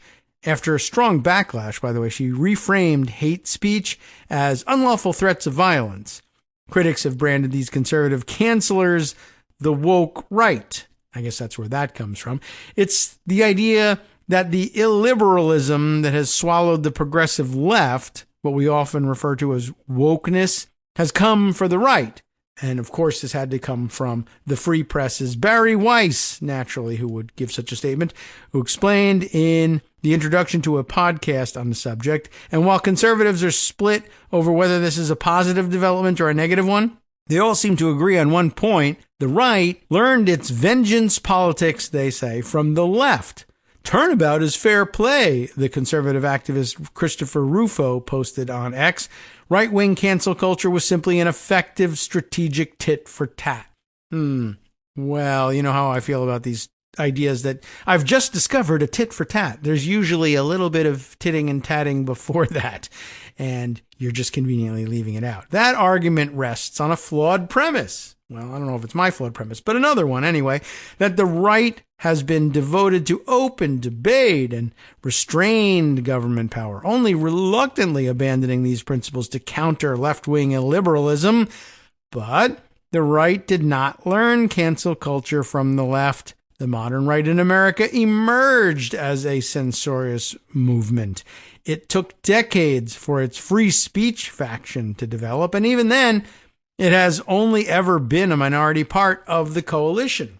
Listen to the historians, kids. The conservative movement that arose at the start of the Cold War readily married government power and private efforts to crack down on its political opponents. Take the case of Counterattack, the newsletter of an anti-communist organization with the anodyne name of American Business Consultants. Okay. Funded by the textile millionaire Alfred Kohlberg, Counterattack began publishing in 1947 with hiring managers in mind, regularly publishing the names of people it believed had communist sympathies. In 1950, Counterattack published a lengthy pamphlet called Red Channels, the report of communist influence in radio and television. The cover featured an outstretched red hand cradling a microphone. The interior contained 151 names of people and a list of their suspected connections to communism. Maybe do I need more dramatic music than just that? I guess, although it's funny to just do the same stupid thing over and over again, like them. All right. Though pitched as a list of, quote, red fascists and their sympathizers, Red Channels targeted people for their involvement with unions, civil liberties groups, and black civil rights activism. You know, fascists. Philip Loeb, who lost his role as one of the stars of the TV series The Goldbergs because his name appeared in the pamphlet, was included for supporting groups like the Committee to End Jim Crow in Baseball. Oh no. And the Stop Censorship Committee. The blacklisting of the 1940s and 50s comprised both public and private efforts. Counterattack began publishing just a few months before the first Hollywood blacklist began in the midst of a House Un-American Activities Committee investigation. Senator Joseph McCarthy announced his dubious list of 205 communists in the State Department a few months before the publication of Red Channels. Leaders in higher education, film, broadcasting, and government used mass firings, loyalty oaths, and censorship to purge both supposed and actual leftists from their institutions over the next several years. A reminder that ostensibly liberal industries quickly came to the aid of largely right-wing censors. And while McCarthy would ultimately be censured by his Senate colleagues and disgraced in the public eye, he remained a hero of right-wing activists like William F. Buckley, Jr., who, in his 1951 book God and Man at Yale, derided academic freedom and sought to pressure colleges to teach conservative orthodoxies. Sounds familiar. For the right, this crackdown wasn't a sign of the excesses of the early Cold War, but rather the proper role of government to police public life to make sure it conformed to conservative values. Communists remained a constant target during the Cold War, as did people who broke from traditional gender and sexual norms. Thousands of gay men and women lost their government jobs in the so-called Lavender Scare as part of the anti-communist crackdown that started in the 1940s. Even after that wave of persecution ebbed, gay people could be arrested or fired if outed. When Miami approved new employment and housing protections for gay people in the 1970s, the singer Anita Bryant fought back with the Save Our Children campaign, which led to the successful repeal of those protections. Conservative politicians inspired by Bryant sought not just to reverse employment protections, but to establish state-level bans on gay employment. John Briggs, a California state senator, organized a ballot proposition to ban all openly gay men and women and anyone who advocated, quote, homosexual activity, unquote, from serving as public school teachers, teaching aides, counselors, or administrators. While the Briggs Initiative failed, gaining about 40% of the vote, in 1978, legislators in Oklahoma passed a similar measure in their state. Later, an appeals court found that part of the law violated the First Amendment. When we still had that, the Supreme Court affirmed the lower court's decision. The 1990s were a turning point in this dynamic. Not because right-wing censoriousness went away. The mobilization of conservatives, especially evangelicals, around culture war politics led to campaigns against museum exhibits, rap music, federal funding for the arts, television shows, Madonna. But it was also the decade when the right discovered political correctness as a powerful charge against liberal inroads on issues of gender, racism, and sexuality. The right delighted in skewering liberals as the new thought police, priggish censors who sought to narrow the scope of debate in the name of inclusiveness. All these arguments gained traction in national media and a sympathetic hearing from some liberals. Right-wing activists found new value in identifying with free speech. Placing themselves on the side of the First Amendment and First Amendment rights helped counter the unpopular politics of right-wing censorship drives. They found easy foils on the left as universities established new hate speech codes in reaction to rising racism and far-right activism. Hate speech, it says parenthetically, versus free speech became the new divide of the 1990s. After decades of pursuing restrictions on public life, the right incorporated free speech into its broader rhetoric of freedom. The war on terror, though, placed hard limits on that newfound libertarian streak.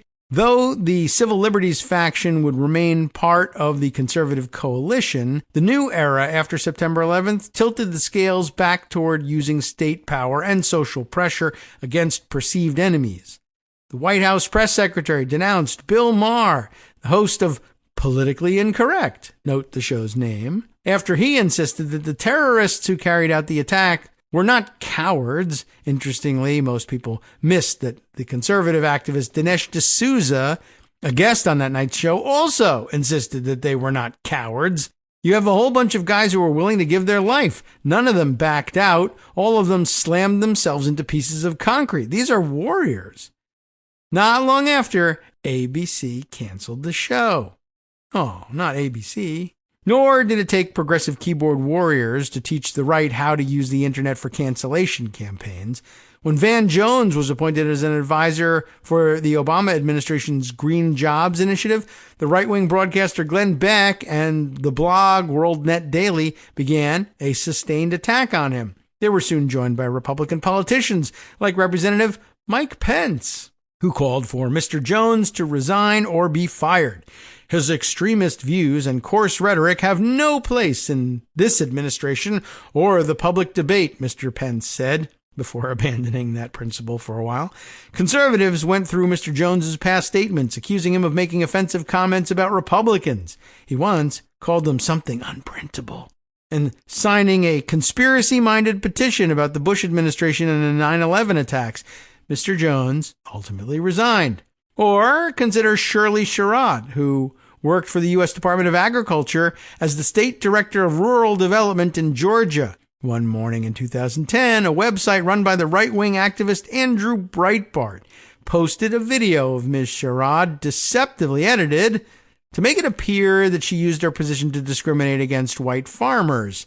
As the outrage built throughout the day across right-wing media and the internet, the Obama administration quickly moved to appease the online mob and forced Ms. Sherrod to resign. After the release of the full recording, the administration apologized and offered to rehire her. Too late. The charade incident was an important moment in the long-standing turn toward framing the Obama administration as anti-white. A year earlier, Mr. Beck made his infamous claim that President Barack Obama was, quote, a racist, unquote, who had a, quote, deep-seated hatred for white people or the white culture, unquote. In light of this long history, it makes no sense to suggest that a tolerant right was forced by an intolerant left into adopting cancel culture. Book banning groups like Moms for Liberty did not need liberals to teach them anything. Right-wing campaigns against pro-LGBTQ books like Heather Has Two Mommies, remember that one? And Tango Makes Three flourished in the 1990s and 2000s. Groups like the Charlie Kirk Data Foundation, which have targeted people to be fired for their comments about Mr. Kirk, built on decades of right-wing list-making and firing campaigns. The censorious right does not represent the entirety of conservatism, but it is one of the movement's most persistent and dominant strains. That is something both liberals and conservatives must reckon with in the years and months ahead. So much of the hand-wringing over cancel culture in recent years has assumed that the right is naturally disposed to protect open debate and a live and yet let live culture, and that progressives were the real problem. And yes, there has been extensive debate among progressives about the limits of free speech, as well as the proper way to respond to disinformation and waves of racist invective on social media. But long before concerns surfaced about the woke right, long before the campaign to cancel Mr. Kirk's critics, it was clear that the right's vision of power involved sharp limits on its opponents and on their free expression. That vision relied not on debates, but on the muscular use of government power and social pressure to enforce the right's values and its hierarchies. The Trump administration's full-scale assault on civil liberties may force more Americans to finally contend with that reality. From netrootsradio.com, you have been listening to Kagro in the Morning with David Waldman. All right, and that wraps it up for another pre-recorded edition of the Kagro in the Morning show. We will be back in front of the microphone live once again tomorrow, Friday. Appreciate you bearing with us through the pre-recorded stuff. Hope we kept you company and look forward to bringing you the new stuff tomorrow.